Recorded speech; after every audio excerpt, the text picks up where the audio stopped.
Here's me, Lacey, a couple of years ago.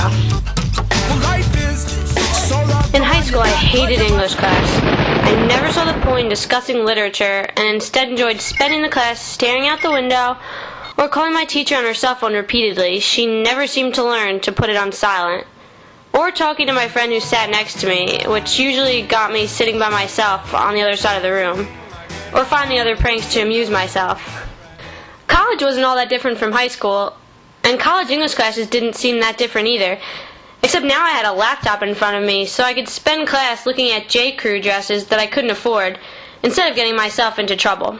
I thought, why am I here? What's the point sitting here, analyzing stories and reading Shakespeare, who I've had enough of in high school? How will this ever help me when I get a career or in my daily life?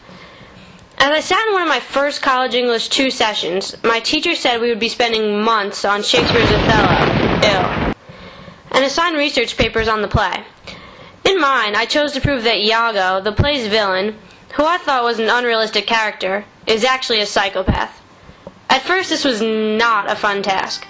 I thought, Shakespeare's some overrated guy from 1,000 years ago, and his writing isn't even in English that anybody understands.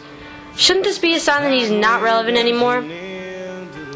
But then there were these note cards I had made to show charts from this Dr. Robert Hare's checklist of psychopathic characteristics. I was holding the note cards in my hands and reading down the list of these characteristics when, boom! It was as if the criteria were designed specifically to describe Iago. As I typed my closing paragraph, I realized Iago wasn't a stupid, unrealistic character. He was a portrait of the modern archetype of a psychopath. I was amazed. Shakespeare had created Iago with no psychological training, and before the field of psychology even existed. In the library, poring over my notes and Shakespeare's work, I was overcome with an unmistakable and almost shocking feeling. Respect.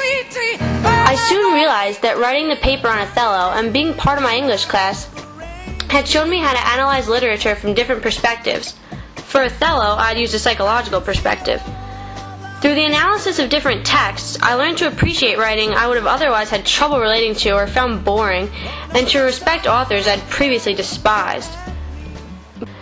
By analyzing what I read from new perspectives, I can transform chapters in my history book or the seemingly endless newspaper articles from my diplomacy classes from extraneous, irrelevant words into stories filled with adventure and valuable sources of information to share when I communicate with others. And not only did college English teach me to use what I read to benefit my interactions, but it taught me how to better express myself in the written word.